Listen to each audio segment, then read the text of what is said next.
전능하사 천지를 만드신 하나님 아버지를 내가 믿사오며 그의 외아들 우리 주 예수 그리스도를 믿사오니 이는 성령으로 잉태하사 동정녀 마리아에게 나시고 본디오 빌라도에게 고난을 받으사 십자가에 못 박혀 죽으시고 장사한 지 사흘 만에 죽은 자 가운데서 되살아나시며 하늘에 오르사 전능하신 하나님 우편에 앉아 계시다가 저리로서 선자와 죽은 자를 심판하러 오시리라. 성령을 믿사오며 거룩한 공예와 성도가 서로 교통하는 것과 죄를 사하여 주시는 것과 몸이 다히 사는 것과 영원히 사는 것을 믿사옵나이다. 아멘. 찬송 216장입니다.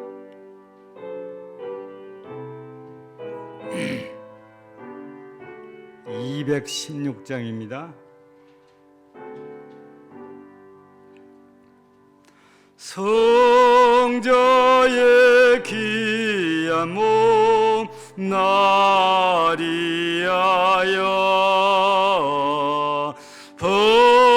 버리신 그 사랑 고마워라.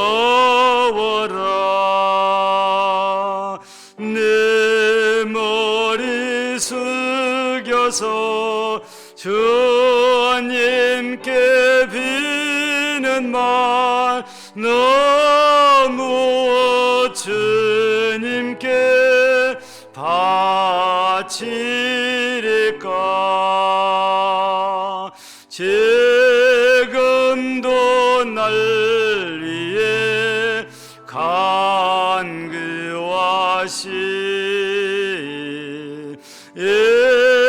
어떤 믿음이 없나니 주님의 참사랑 고맙고 놀라워 찬송과 기도를 쉬지 않네. 주님의 십자가 나도 지고 신실한 믿음과 마음으로 형제의 사랑과 친절한 위로를 네게나 베풀게 하옵소서. 만 가지 은혜를 받았으니 내 평생 슬프나 즐거우나 이 몸으로 온전히 주님께 바쳐서 주님만 위하여 늘 살겠네. 아멘.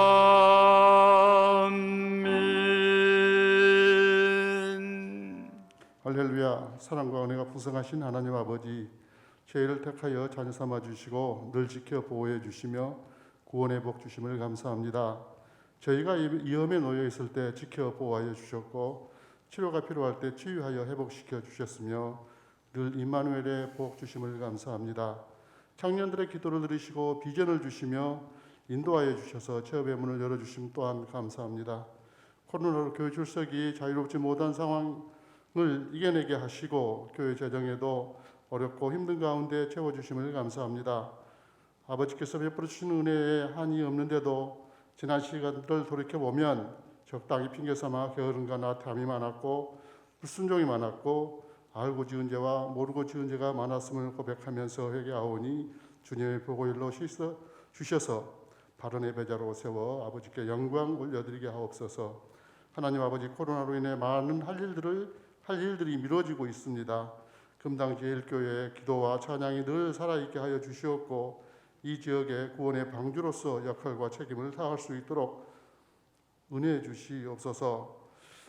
이 시간 말씀 전하실 목사님 영육간에 강건함을 더해 주시고 선포된 레위기 2장 1절에서 3절 소지라는 제목의 말씀을 통하여 깨닫고 은혜 받아 우리의 믿음이 반석 위에 더욱 굳건하기를 소원하면서 우리를 죄에서 구원해 주신 예수님의 이름으로 기도드립니다. 아멘. 아멘.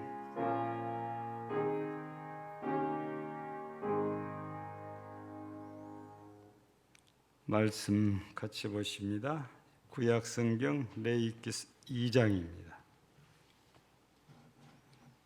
구약성경 레위기 2장 1절에서 3절까지입니다. 같이 읽겠습니다. 시작. 누구든지 소재의 예물을 여호와께 드리려거든 고운 가루로 예물을 삼아 그 위에 기름을 붓고 또 그 위에 유향을 놓아 아론의 자손 제사장들에게로 가져갈 것이요 제사장은 그 고운 가루 한 움큼과 기름과 그 모든 유향을 가져다가 기념물로 제단 위에서 불사를 지니 이는 화제라 여호와께 향기로운 냄새니라. 그 소재물에 남은 것은 아론과 그의 자손에게 돌릴지니 이는 여호와의 화제물 중에 지극히 거룩한 것이니라. 아멘.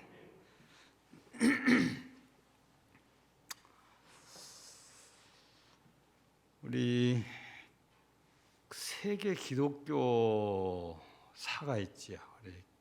교회사라고 보통 표현하고 또 한국에 오면 또 한국의 기독교사가 있지요. 지금 우리 한국에는 한국 기독교 100년사라는 책이 아마 5권인가 6권인가 이렇게 시리즈로 나와 있는데 초기부터 우리 개신교가 들어온 초기부터 일어난 여러 일들을 기록을 해놨죠. 이제 설교할 때 우리 기독교 역사에 예화로 나올 때는 다 거기서 나온다고 보시면 됩니다. 그 속에가 최권능 목사님 얘기, 주기철 목사님 얘기, 이런 분들의 얘기가 길선주 목사님 얘기 등등 다 그 속에가 다 기록이 남아 있지요. 그래서 이런 책을 보면 우리 한국 교회가 이런 어려움을 겪고 오늘에 이렇게 이르렀구나. 교회사를 보면 좀 이해가 되기도 하고 세계의 교회사도 마찬가지죠. 세계 기독교가 이렇게 세워져오는 과정들이 이 과정 속에서 이 특별한 사건들을 주로 이제 기록을 하는데 그 많은 얘기들 가운데 제가 자주 얘기하는 것이 폴리캅이라는 교부 얘기가 아닌가 싶어요. 지금은 터키 땅이고 터키 가면 보통 이스탄불을 제일 먼저 떠올려요. 왜냐하면 터키에서 가장 큰 도시가 이스탄불입니다. 브라질 가도 제일 큰 도시가 상파울루인데 실은 터키 수도가 이스탄불도 아니고 브라질의 수도도 상파울루도 아니에요. 근데 그 나라에서 가장 큰 도시입니다. 브라질은 나름대로 이 국토의 균형 발전을 꾀한다는 명제로 중앙에다가 도시를 만들었지요. 그게 이제 수도고 터키 같은 경우도 역시 이 한쪽으로 치우치는 게 아니고 앙카라라는 도시가 있는데 여기가 수도지요. 이스탄불에서 자동차로 약 7시간 이 정도 달려가면 앙카라라는 수도가 나오는데 제3의 도시라고 이게 세 번째 도시로 불리는 게 이즈미르라고 합니다. 이제 우리가 지금 이 요한계시록에서 7교회 얘기 들을 때 서머나 교회라고 나오잖아요. 이 과거에 서머나라고 이렇게 우리에게 알려진 것이 이게 우리 기독교에서만 서머나라고 부르고 세계 역사에서는 서머나라는 용어는 잘 안 쓴 걸로 알고 있습니다. 지금은 이즈미르 혹은 또 우리 영어식 표기는 그냥 이즈밀 이렇게 도시 이름이 그렇게 되어 있는데, 지금 현재 우리가 서머나 교회 할 때에 그 교회에는 실은 흔적이 없습니다. 지금 성지순례를 가서 거기를 갔다 왔다고 하는 그 교회는 실은 폴리갑이 순교한 것을 기념하기 위해서 세운 폴리갑 순교 기념교회입니다. 근데 그게 이즈밀 그 도시 건너편에 가 있어서 그 지역 이즈밀이니까 그게 서머나 교회처럼 가이드들이 그쪽으로 안내를 해서 데리고 가긴 해도 실제적으로는 교부였던 서머나 교회 교부였던 폴리갑의 순교를 기념하기 위해서 세워진 교회. 그래서 그 교회는 이 콘크리트로 이렇게 지어져 있죠. 현대식이라고 우리가 이해를 할 수 있고, 그래서 안에 들어가면 이 많은 성화들이 있는데 그 성화들의 대부분이 폴리갑이 어떻게 순교를 당했는지 그 과정들을 그림으로 표현을 해놨습니다. 예. 그래서 이렇게 그림으로 성경을 표현한 교회를 우리가 정교라고 그러거든요. 그리스에 있으면 그리스 정교, 러시아에 있으면 러시아 정교, 그 나라 이름을 따서 무슨 정교 그러는데 통칭이 그냥 정교입니다. 정교에는 예배당 안에 들어가면 진짜 그림이 많고 꼭 절간에 온 것처럼 주렁주렁 매달리는 것이 엄청 많아요. 그리고 촛불을 많이 써요. 가톨릭하고 조금 닮은 부분이 촛불. 그래서 이 전등도 있지만 촛불이 있는데 그날 예배를 드리러 오면 헌금보다는 초를 사서 불을 킵니다. 이 초가 뭐 1달러짜리도 있고 5달러짜리도 있고 10달러짜리도 있고 초가 가격이 다 틀려요. 예. 이제 성지순례 가보신 분들은 기억이 나시겠지만 베들레헴에 가서 예수님 탄생교회라고 우리가 구경으로 가는데 거기 가면 각종 기독교 정파들이 다 한 자리씩 차지하고 있어요. 근데 이제 보통 예수님이 태어났던 자리라고 해서 땅 속에 지하로 좀 들어가면 거기가 별이 있는데 그거 보러 들어가려면 바로 그 옆에가 둥그런 드럼통처럼 큰 게 있고 거기에 우리 건축할 때 세멘 하려고 할 때 모래침 있잖아요. 이 철망이 하나 깔려 있습니다. 이 초가 애들 손가락 정도 돼요. 그러니까 이거를 갖다 사갖고 불 써서 이게 그게 하나에 10달러. 근데 제가 가만히 좀 살펴봤더니 관리하신 분이 어느 정도 그게 칸이 차면 이렇게 많이 남고 적게 남고 관계없어요. 일단 어느 정도 하면 싹 불 끄고 뽑아서 쓰레기통에다 버려버립니다. 왜냐하면 거기가 늘 차 있으면 아무도 그 다음에 안 사잖아요. 그게 늘 비워놓으려고 애를 이렇게 쓰는 것 같아요. 주로 정교회 쪽에서 이렇게 촛불을 이렇게 많이 이렇게 하거든요. 그래서 이 서머나 교회로 알려진 것이 실제적으로는 폴리갑의 순교 기념 교회라는 것을 이제 대부분이 이제 그렇게 생각 안 하고 성경이 뭐 요한계시록에 서머나 교회니까 서머나 교회라고 이해하는데 실제는 그렇지 않아요. 우리가 라오디게아도 가보면 교회는 흔적도 없습니다. 완전히 폐허 상태고 복원하려고 흩어진 거 모아놓고 뭐 줄 다 쳐놓고 뭐 이런 정도. 라오디게아에 기억난 거는 도로 있지, 도로, 중앙 도로. 그때 당시도 도로가 지금의 우리 지금 소방도로 여기 있잖아요.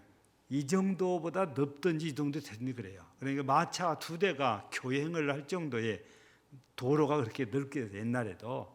그러니까 이런 데는 로마 지역 영이 있는 데는 어디나 다 도로가 잘 이렇게 되고 바닥이 이런 저런 따듬은 대리석이 아니고 자연 대리석을 갖다가 바닥을 이렇게 해놨어요.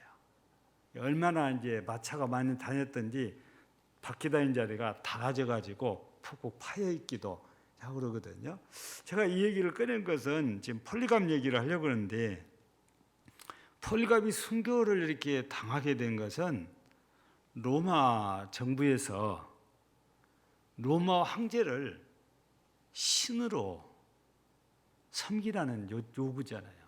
우리나라도 과거에 일제치하 때 일본 천황을 신으로 섬기라고 한 걸, 그것이 신사참배 요구잖아요. 그래서 우리 한국 기독교에서는 두 갈래로 나눠졌죠. 한 갈래는 예하고 일본 천황을 숭배를 했고, 한 갈래는 우리는 죽어도 하나님 외에는 절할 수 없습니다. 그래서 두 갈래로 이렇게 나누어졌어요. 우리 한국 기독교사의 100년사에 기록된 인물들은 주로 반대했던 인물들, 순교로 신사참배를 반대했던 분들. 여기는 목사님들만 있는 게 아니고 장로님들도 있고, 실은 평신도들이, 수적으로 따지면 평신도들이 훨씬 많습니다. 목사님들 숫자보다, 장로님들 숫자보다도 평신도가 훨씬 많아요. 이게 평신도에도 그 목사님의 지도를 받은 분, 장로님들의 지도를 받은 분들은 다 신사참배를 반대하다가 순교를 이렇게 당하는 경우가 있으니까. 근데 이 폴리갑도 로마 황제 숭배를 거절을 하거든요. 그래서 결국에 화형을 당했는데, 이 시대에도 폴리갑은 이렇게 신앙을 지키기 위해서 순교를 당했지만 반대인 사람도 있어요. 살기 위해서 황제를 하나님으로 섬긴 그런 지도자도 있습니다. 예. 여러분, 우리들이 기억해야 될 일은 그거거든요. 하나님께서 우리들을 그 무엇과도 바꿀 수 없어서 독생자를 이 땅에 보내셔서 대신 죽게 하고 십자가에서 우리를 살려주신 거잖아요. 그분에 대해서 우리가 확신을 갖고 있다면, 그분이 내게 해주신 것을 생각할 때 내가 그분을 향한 신앙 포기할 수가 없는 거예요. 홀리갑이 그걸 얘기하잖아요. 내 86세인데 86년 동안 하나님께서 나를 한 번도 밉다, 넌 필요 없다, 그런 적이 없고, 성경을 보면 끝도 없이 자기를 사랑한다고 하는데, 꼭 나를 위해서 십자가에서 죽기까지 했는데 내가 어떻게 하나님을 향한 신앙을 내가 버리겠냐. 나는 그럴 수 없다. 그래서 순교를 당하거든요. 여러분, 살다가 보면 인간적으로도 포기할 수 없는 것들이 있는데, 우리 기독교인들은, 그리스도인들은 신앙을 그 무엇과도 바꾸어서는 안 된다고 말입니다. 그 어떤 일이 있어도 우리가 지켜내야 될 것이 신앙이에요. 우리가 신앙을 지킨다는 표현 가운데 하나가 예배입니다. 예배를 지키는 거죠. 예배를 포기했다는 것은 내 신앙을 포기하는 것이 되어버리거든요. 저는 우리 한국, 대한민국이 이렇게 변할 줄은 몰랐어요. 현지 국회의원이 국가에서 강제로 예배를 못 드리게 명령을 내릴 수 있는 그런 법안을 만들자는 거죠. 현 여당 국회의원이 그래요. 국회의원들이 반대를 하니까 이 양반이, 그러면 국회에서 법안을 못 만들면 그러면 대통령령으로라도 정해갖고 대통령이 강제로 필요할 땐 예배도 드리지 못하게 하자. 그게 현 여당 국회의원들의 몇몇 추진하는 것들이죠. 그래서 우리 자유 대한민국이 어쩌다가 종교의 자유가 헌법에 보장되어 있는데 이것마저도 이렇게 뺏는 이런 나라가 되어져 가는지, 참 이렇게 가다가는 앞으로 대한민국도 진짜 순교자가 또 나올 시대가 올려나. 우리 시대까지는 괜찮을 듯 싶은데 우리 손주 시대에는 우리나라도 어떻게 변할지 아무도 보장을 못합니다. 여러분, 우리나라를 자꾸 자유라는 것을 빼려고 그러잖아요. 우리나라는 자유민주주의거든요. 근데 여기서 자유라는 말을 빼려고 그래요. 그냥 민주주의 돼요. 그러면 민주주의는 다수결의 원칙이니까, 그래서 현 여당에서 다수의 국회의원이 있으니까 못할 것이 없는 거잖아요. 그런데 종교적인 이런 문제를 핍박을 시작하면은 과거처럼 기독교에서 다시 순교자가 나올 수 있겠다, 그런 생각도 든다고 말이죠. 우리는 폴리갑 교부를 생각하면 진짜 신앙이라는 것은 그 무엇과도 내 목숨하고도 바꿀 수 없는 게 신앙이구나, 그런 생각을 하게 하는 거죠. 오늘 소재에 대해서 말씀을 드리기 전에 이 얘기를 먼저 이렇게 하는 것은, 우리가 이제 소재에 대해서 살펴보면 이런 얘기가 자연스럽게 나오기 때문에 그래요. 여러분, 소재는 작은 제사가 아니고, 작은 제사, 우리 소재 그러니까 이 성경을 원문을 안 보면은 작을 숫자 생각해가지고 작은 제사인데 절대 그런 의미가 아닙니다. 우리 소재란 말은 이 히브리어에서 표현한 게 민하라는, 그렇게 읽어요. 히브리어를 민하라고 하는데, 이거를 번역을 해놓은 걸 보니까 세 단어가 나와요. 하나는 선물, 다른 하나는 곡물, 세 번째는 예물. 번역을 해놨는데 이 세 가지로 번역을 해요. 근데 여러분, 선물과 예물은 다 이해가 되시지요? 곡물이 뭡니까? 이거는 공적으로 국가에서 쓰는 물건이라고 그렇게 풀이하기도 하는데, 그런 의미가 아니고, 힘이 없는 나라가 힘 있는 나라가 바친 조공이 있죠. 이런 의미입니다. 그러니까 여기에서 우리가 소재를 곡물이라고 하면 인간이 전능하신 하나님께 드리는 예물이에요. 우리가 성경을 보면 창세기에 두 군데가 이런 게 나와요. 여러분, 창세기를 읽어가다 보면 새벽에 나오신 분들은 다 들은 얘기예요. 야곱이 자경 에서를 만나러 왔는데 끔찍한 소식을 갖고 오잖아요. 그러니까 자기 재산 중에서 양떼, 소떼, 또 염소떼, 또 나귀, 이런 것들을 합하면, 이걸 전부 다 합하면 약 500마리 정도 돼요. 적지 않는 거예요. 이거를 형님과의 관계 개선을 위해서 보내요. 이것이 예물이다, 이렇게 성경이, 우리 성경에 번역해놨는데 원어에는 민하 이렇게 나와요. 그러니까 여기 소재라는 단어하고 똑같은 단어입니다. 또 시간이 흐르고 이제 창세기 맨 뒤쪽으로 가면 야곱이 요셉의 초청으로 애굽으로 내려가요. 근데 이때 바로 왕에게 선물을 보내요. 근데 이때 이 선물이 민하예요. 또. 그러니까 우리말로 번역했을 때 선물이다, 예물이다, 곡물이다, 이렇게 번역을 이렇게 해놓고 있으니까 이 소재는 작은 제사가 절대로 아니다고 말이에요.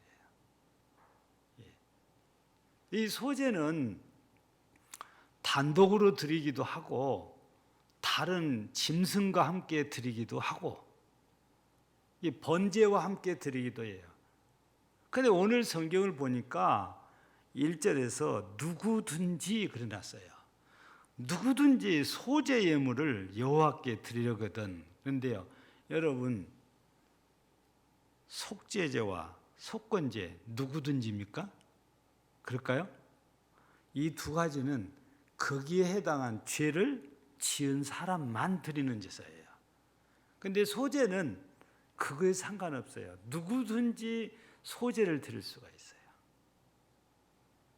그러니까 소제는 누구나 이렇게 드릴 수 있도록 되어져 있는데, 일단은 소제는 부담이 좀 적지요. 왜냐하면 고운 가루가 제물이니까. 근데 속죄제 드리려면은, 제사장이 속죄 드리려면은 수송아지를 드려야 되잖아요. 그죠? 그러면 족장이 드리려면은 순념소를 드려야 돼요. 일반 백성은 암양이나 순양이나 양을 드려야 돼요. 근데 이거는 고운 가루에 비해서 돈이 좀 많이 되는 거잖아요. 그리고 고운 가루는 우리가 밥을 해 먹듯이 이스라엘 사람들 누구나 집에 두고 빵을 만들어서 먹는데 사용하는 가루단 말이에요. 이게 어느 집에나 다 있는 게 고운 가루입니다. 그래서 누구든지 이 제사를 드릴 수 있는 형편이 다 돼 있어요. 그러니까 부담 없이 하나님께 이 소제를 드릴 수 있는 거거든요. 그래서 부자도 드릴 수 있고 가난한 사람도 드릴 수 있는 게 이 소제인데, 이 소제는 그래서 누구든지 드릴 수 있다는 그 전제하에서 드리기 때문에 자원해서 드립니다. 아무개 소제 드리시오, 그런 게 아니에요. 본인이 드리고 싶으면 드릴 수 있는 게 소제. 그래서 이 화목제도 자원제예요. 근데 이 소제도 자원제예요. 예. 화목제도 누가 화목제 드리시오 해서 드린 게 아니에요. 여러분, 우리가 지금 하나님께 감사해서 감사헌금을 드는데 누가 앞에서 감사헌금을 하라고 해서 하는 거 아니잖아요. 내가 은혜가 감사하면, 하나님 은혜 감사하면 감사헌금을 드리는 거지 누가 강요해서 드린 거 아니에요. 그래서 자원제라고 하는 거죠. 근데 이 소제도 마찬가지에서 언제라도 누구라도 드릴 수 있는 제사가 소제라는 것이고, 두 번째는 우리가 이 소제를 드리는 것이 고운 가루라고 이렇게 되어 있잖아요. 우리가 고운 가루 하면은 그냥 옛날이가 떠오르는 게 뭐일 것 같아요? 밀가루를 떠올리는 거죠. 실제적으로 이스라엘 가면 밀 농사가 대부분이에요. 보리 농사는 거의 없다시피 하고 대부분이 밀 농사예요. 저는 2번 갔다가 한 번은 밭에 이렇게 밀이 다 익어가지고 서 있는 걸 이제 가버나움에서 본 적이 있어요. 우리나라에서 본 밀과 비교하면 우리나라에서 보통 우리 토종이 아니고 호밀이라고 있어요. 호밀. 키도 크고 이삭이 좀 커요. 우리나라에 비해서 그렇게 생겼어요. 예. 근데 이스라엘이 이 농사가 이 호밀이라는 것이 척박한 땅에서도 잘 되기 때문에 많이 재배를 하지요.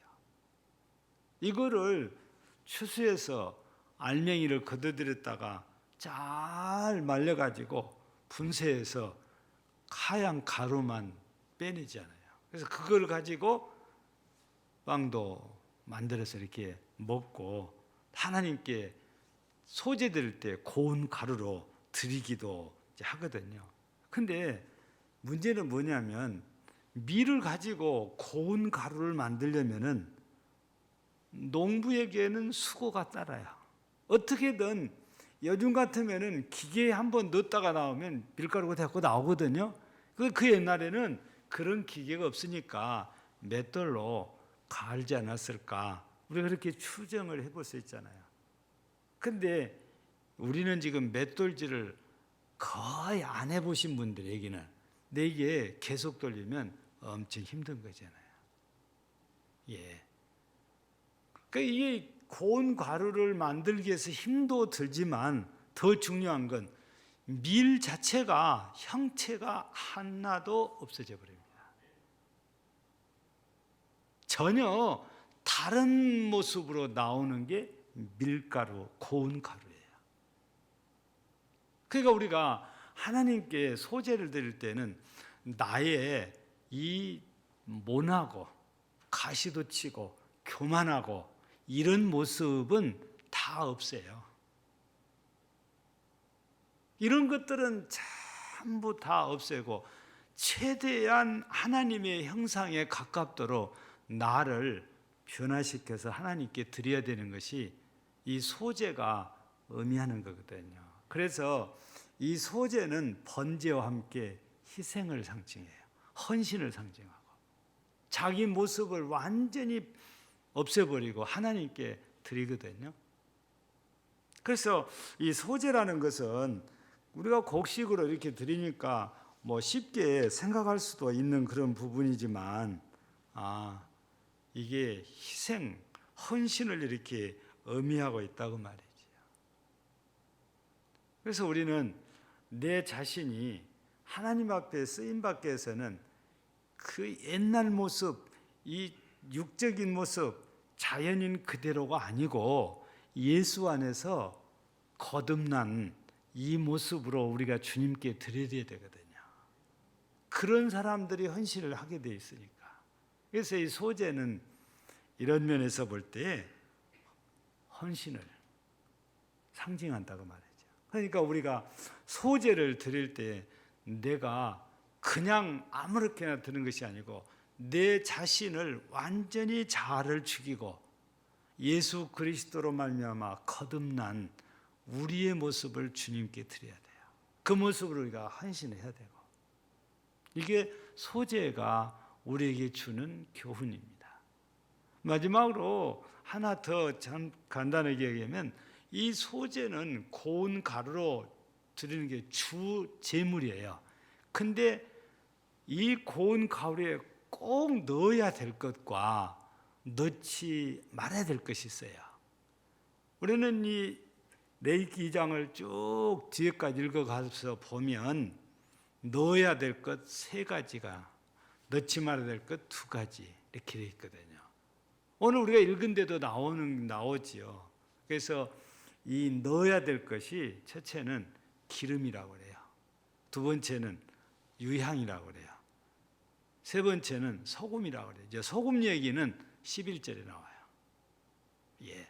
이 3가지는 소제 드릴 때 넣어서 드리는 것이고 넣지 말아야 될 것은 2가지인데 누룩과 꿀입니다. 이거 뒤에 읽어보면 13절에 읽어보면 나올 거예요. 누룩과 꿀. 그러면 왜 소금과 기름과 유향은 넣고 누룩과 꿀은 넣으면 안 되냐? 그냥 무식하게 말하면 하나님의 말씀이니까 그래요. 근데 하나님께서 그렇게 말씀하실 때는 분명한 이유가 있을 거 아니에요. 예.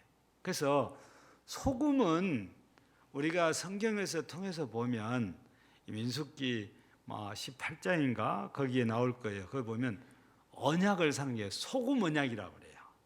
소금은 하나님과 나 사이 내가 소금으로 하나님께 드릴 때는 언약을 상징해요.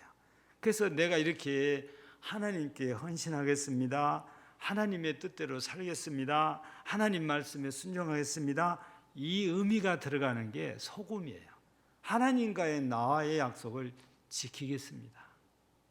그래서 이 소제를 드릴 때는 꼭 소금을 넣어라. 그렇게 돼 있고 기름은 여러분들이 짐작을 하시겠지만 성령을 상징해요. 그래서 사울에게 기름 붓고 다윗에게 기름 붓고 그러잖아요. 이 기름이 성령을 상징해요. 그냥 우리가 먹는 이런 기름을 의미하는 게 아니고 하나님의 성령의 임재를 상징해요. 그래서 사울도 기름 부음 받고 가다가 선지자들의 무리 속에 들어가서 예언을 합니다. 성령이 충만해가지고. 그런데 말씀을 버림으로 통해서 하나님께 버림받은 때 그부터는 그런 일이 없다가 다윗을 잡으러 왔어요. 먼저는 군인들을 보내는데 다 선지자들의 예언하는 무리 속에 다 예언을 해버리니까 다윗을 못 잡잖아요.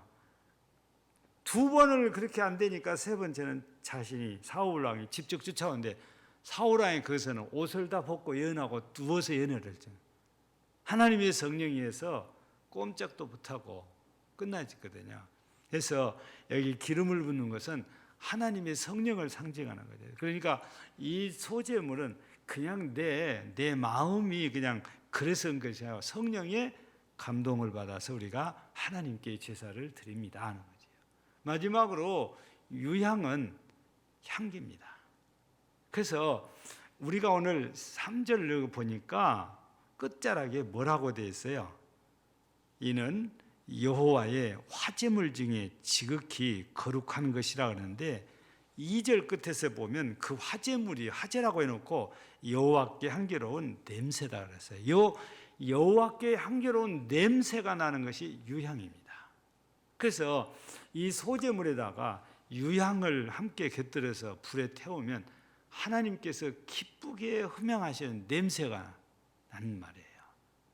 그런데 우리가 신약으로 와서 보면 우리 바울 사도를 통해서 말씀을 이렇게 주실 때 고린도후서 2장 15절에 보면 우리들을 그리스도의 향기라고 그래요.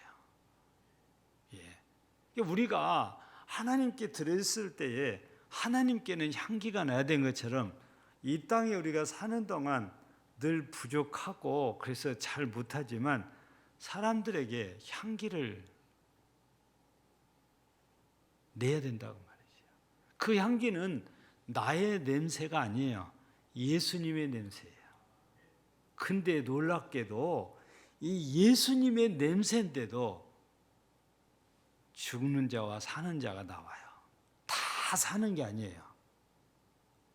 바로 우리가 요한복음 3장에서도 16절에 보면은 예수 그리스도 때문에 멸망치 않고 영생을 얻게 하려는 것이 하나님의 목적이고 뜻입니다.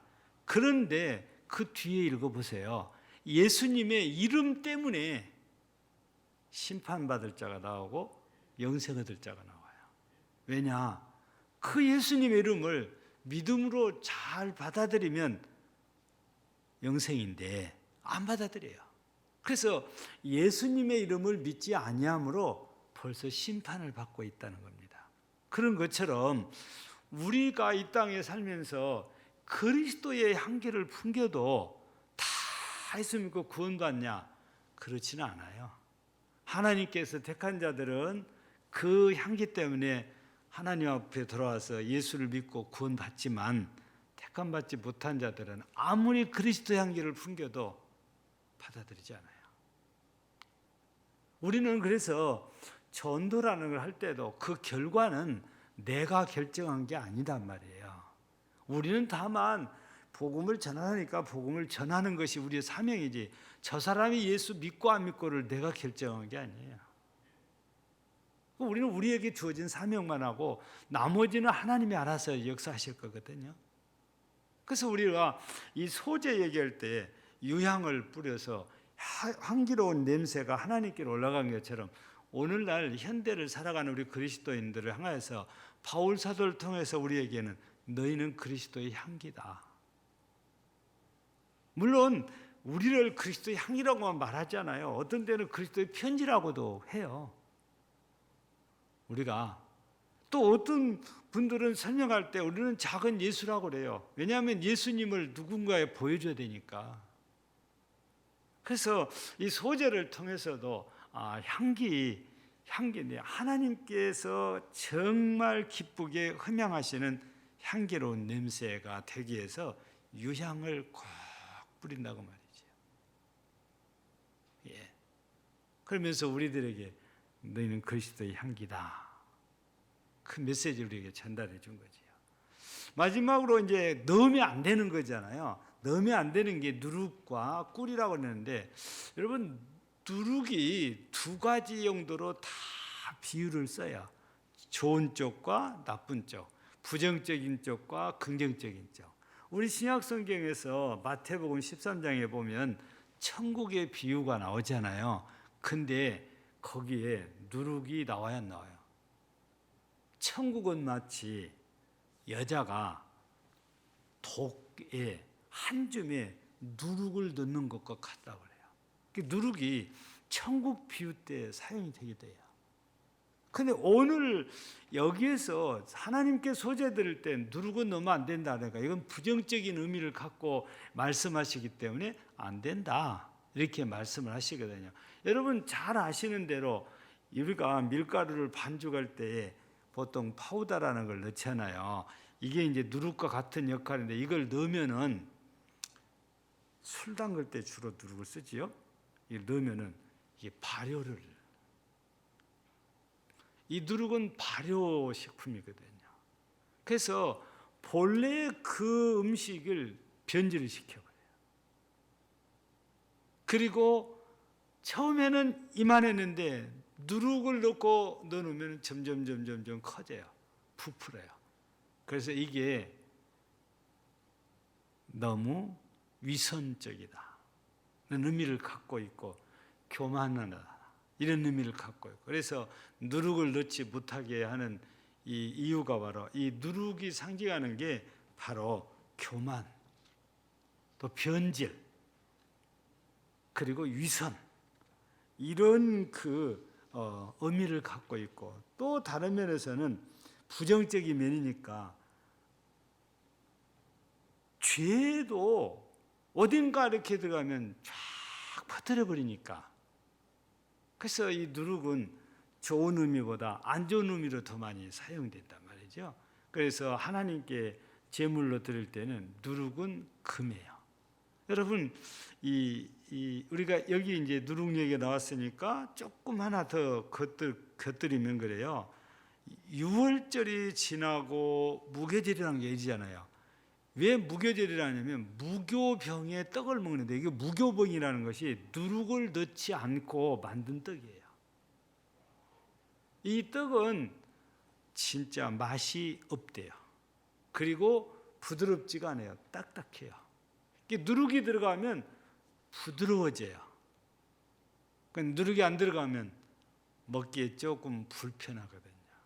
그럼에도 불구하고 하나님께 드릴 때도 누룩 없이 드려야 된 것처럼, 무교절에 먹어야 되는 떡이 무교병인데 누룩을 넣지 않고 떡을 만들어서 먹는 것이죠. 그러니까 하나님께서 정하신 대로 우리는 따라할 뿐이지, 왜 더 맛있게 해 먹으면 되지 왜 누룩을 못 넣게 하냐, 이게 따질 일이 아니에요. 하나님 말씀을 우리가 따지고 들으면 이거는 답이 없어요. 예.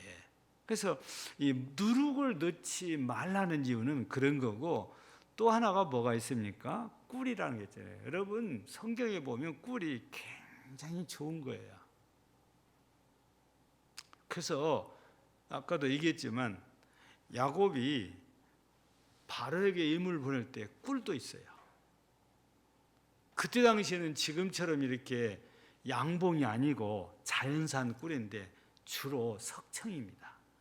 바위 밑에 벌이 집을 짓고 꿀을 모아놓은 거예요. 이거 채취에다가 먹고 예물로서. 그래서 이 꿀이 그때 당시에는 굉장히 귀했어요. 그래서 이것을 높은 분들한테 예물 보낼 때 선물로 이렇게 보낼 정도거든요. 그러니까 좋은 거잖아요. 근데 이렇게 여러 가지로 좋긴 하지만 꿀이 상징하는 것은 세속적인 걸 의미하고, 육신, 정욕적인 걸 의미하고, 쾌락적인 걸 의미하고, 또 안락을 의미해요. 그게 지극히 세상적으로 쾌락을 즐기고 육신의 정욕을 상징하고 있기 때문에 이 꿀도 넣지 마라, 이렇게 되어진 겁니다. 근데 또 다른 면에서는 우리가 성경을 읽다가 보면은 하나님의 말씀이 무엇과 같다고요? 송이꿀 같다고 그래요. 여러분 송이꿀이 뭔지 아세요? 여러분 송이꿀이라는 것은 벌집을 씹을 때 거기서 막 나오는 꿀이에요. 이게. 그러니까 씹으면 또 나오고 씹으면 또 나오거든요. 근데 이 꿀을 다 채취해서 해놓은 것은 그냥 마시면 되고 떠먹으면 되는데, 이 벌집이 있는 데는 씹으면 거기서 나와요. 얼마나 맛있습니까? 꿀이 생각만 해도 침이 나오거든요. 이게 근데 이게 상징이 세속적인 것이고 쾌락이어서 이게 하나님께 제물로 드릴 때는 넣지 마라 그런 거예요. 그래서 오늘 우리가 이 소재에 대해서 짧은 시간에 우리가 잠깐 이렇게 우리가 살펴봤는데 소재는 누구든지라고 하잖아요. 그러니까 누구든지라는 말 속에 그냥 한 번만 드린 것이 아니에요. 드리고 또 드리고 드리고 또 드릴 수도 있어요. 예. 근데 제가 하나 빠뜨린 게 뭐냐면은 이 소재는 딱 얼마를 드리라고 정해져 있잖아요. 고운 가루가 양이 딱 정해져 있거든요. 근데 그 양을 에바 10분의 1 냈으면은 이걸 전부 다 하나님께 태워 드리는 것이 아니고 그 에바 10분의 1에서 한 움큼인데 한 움큼은 어느 정도라고 그래요? 한 움큼. 여기서 한 움큼은 이 엄지와 검지를 빼고 요겁니다. 이렇게 지어서 얼마나 지어질까요? 진짜 소량이에요. 이렇게 잡아야 그래도 좀 잡힐 거 아니에요. 근데 이렇게가 아니고 요 두 손가락은 빠지고 이렇게 이거를 날립니다. 이제 그러면서 태워드려요. 그럼 나머지는 뭐 하냐? 제사장들 몫이에요. 여러분 지난번에 우리 화목제 할 때도 제사장들 몫이 있다고 그랬잖아요. 이 소재도 기념물로 한 움큼만 하나님께 태워서 향기로운 제물로 드리고 나머지는 전부 다 아론의 자손들인 제사장들 몫이에요. 예. 그래서 이 소재는 어떤 면에서 보면 제사장들을 위해서 드리는 제사같이도 보여요. 더 많은 부분이 제사장으로 하고 하나님께는 이만큼밖에 안 가니까. 그 하나님께 정해 놓으신 거거든요. 제사장은 오늘날로 말하면 목회자를 두고 하는 것인데 그래서 갈라디아서 6장에서도 가르침을 받는 자는 말씀을 가르치는 자와 모든 좋은 것을 함께 해라. 그렇게 말씀을 하세요. 그래서 성도들은 좋은 게 있으면 부모님을 잘 공개해야 되듯이 목회자도 생각을 해서 섬길 줄 알아야 돼요. 그게 성경이 가르치는 바입니다. 예. 그래서 우리는 이 소재라는 것을 이렇게 잠깐 살펴보면서 소재는 이렇게 드리고 이런 의미가 이런 정신이 이 소재 속에 담겨 있구나. 여러분들이 아시고 구약 시대의 소재인데 그럼 신약 시대하고 견주어 볼 만한 것이 뭐가 있겠어요? 떠오르는 건 헌신 예배를 하나 떠올렸어요. 왜냐하면 제가 두 번째 할 때 미래 모양이 다 없어져 버리고 고운 가루로 드리니까 이게 희생이고 헌신이다 그랬잖아요. 근데 이 고운 가루의 대부분은 제사장들 몫이니까 섬김이 또 들어가 있어요. 이 소재 속에서는. 그래서 우리가 이 현대 그리스도인으로서 이렇게 하나님께 우리의 믿음을 가지고 우리가 예배를 드릴 때 여러분들이 드리는 예물 가운데는 그래서 목회자의 생활을 위한 일정 부분이 이렇게 사용이 되는 거죠. 구약 시대에는 그걸 그냥 드렸지만 지금은 그렇지가 않고 헌금 중의 일부를 목회자의 생활비를 이렇게 제공을 한다고 말이죠. 예. 그래서 오늘 우리 모두가 지난 시간에 우리가 화목제를 통해서 말씀을 나누는데 오늘은 이제 소제를 통해서 이렇게 말씀을 이렇게 잠깐 나누면서 소제는 이렇게 이런 거구나. 그래서 오늘날도 우리가 소제와 비교할 수 있는 그런 일들이 바로 섬김이고 헌신이다. 그걸 하려면은 내가 쾌락을 포기해야 되잖아요. 하나님께서 꿀 넣지 말라고 했으니까. 그리고 진심을 해야 돼요. 누룩 넣지 말라고 했잖아요. 변질된 거, 이선된 거, 가식 다 안 된다고 그랬잖아요. 진심으로 해야 돼요. 우리 하나님을 섬길 때도 진심을 해야 되고 목회자를 섬길 때도 진심을 해야 되고 이게 하나님께서 전부 다 받으시는 것이니까. 그래서 우리 모든 성도들이 이 시대의 그리스도인으로서 정말 하나님께 영광 돌리고 하나님이 기뻐하시는 이런 그리스도인의 모습으로 하나님을 섬기는 복된 성도들이 되시기를 주의 이름으로 축복합니다. 하나님 아버지 감사합니다. 우리 낮에는 가나안 여인의 믿음 고백을 통해서 우리도 각자 자신의 신앙 고백을 하고 우리 주님께 끝까지 포기하지 말고 매달려서 은혜 받고 사는 성도가 되어야 된다고 했습니다. 저녁에는 소재를 우리가 살펴보면서 역시 우리가 하나님께 헌신하고 잘 섬기는 그리스도인으로 살아야 될 것을 우리에게 또 깨우쳐 주셨사오니 우리 하나님의 거룩한 백성으로서 육신적이고 쾌락적인 게 아니고 또 가식적인 게 아니고 진심으로 헌신하여 하나님을 기쁘게 하는 복된 성도들이 되게 하옵소서. 예수님 이름으로 기도하옵나이다. 아멘. 212장입니다.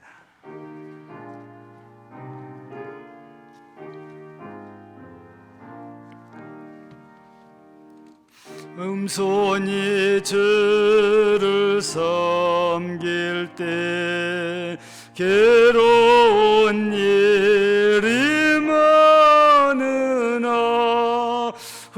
주여 내게 임주사 잘 감당하게 하소서. 인자한 말을 가지고 사람을 감화시키며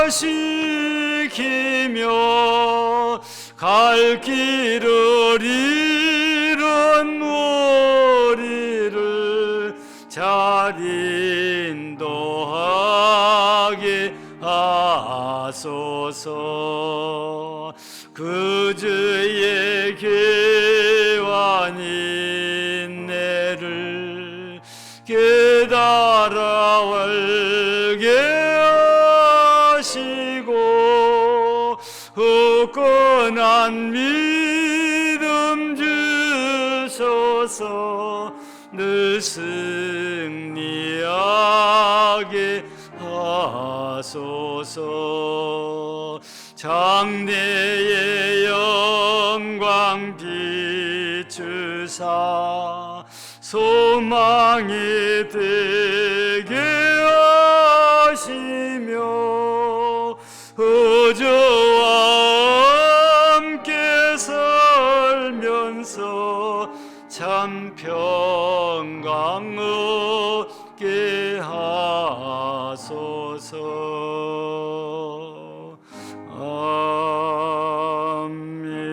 아멘. 광고는 주보 인쇄된 걸 참고하시고 한 번씩 읽어보시기 바랍니다. 기도하고 축도로 마칩니다. 하나님 아버지 감사합니다. 저녁에도 예배로 영광을 돌리게 하신 하나님, 친히 영광을 받으신 줄로 믿사오니 이제 우리 하나님께서 사랑하는 주의 백성들에게 은혜를 주셔서 또 내일부터 각기 생활의 현장으로 나가 열심히 일터에서 일하며 주의 백성으로 살아가기에 합당하도록 지혜도 명철도 그리고 건강도 주시고 은혜도 더하여 주셔서 우리 하나님께 영광된 주의 백성들이 되게 하옵소서. 이 시간도 예물을 드립니다. 주정금 드립니다. 기관에 회비 드립니다. 영광 받으시고 드리는 모든 손길들이에 하나님이 은혜와 복을 더하여 주옵소서. 오늘도 우리 교회 위에 함께 하신 하나님, 속해 있는 모든 성도들 기억하시고 출입하는 모든 분들에게 하나님께서 항상 은혜 주시기를 원합니다. 여러 가지로 코로나 때문에 우리가 조심하고 있습니다. 우리가 조심한 걸로 다 끝난 것이 아니오니 하나님께서 우리 모든 성도들을 눈동자처럼 지켜 보호하셔서 항상 강건한 가운데 주의 은혜 속에서 자유를 누리고 살게 하여 주시옵소서.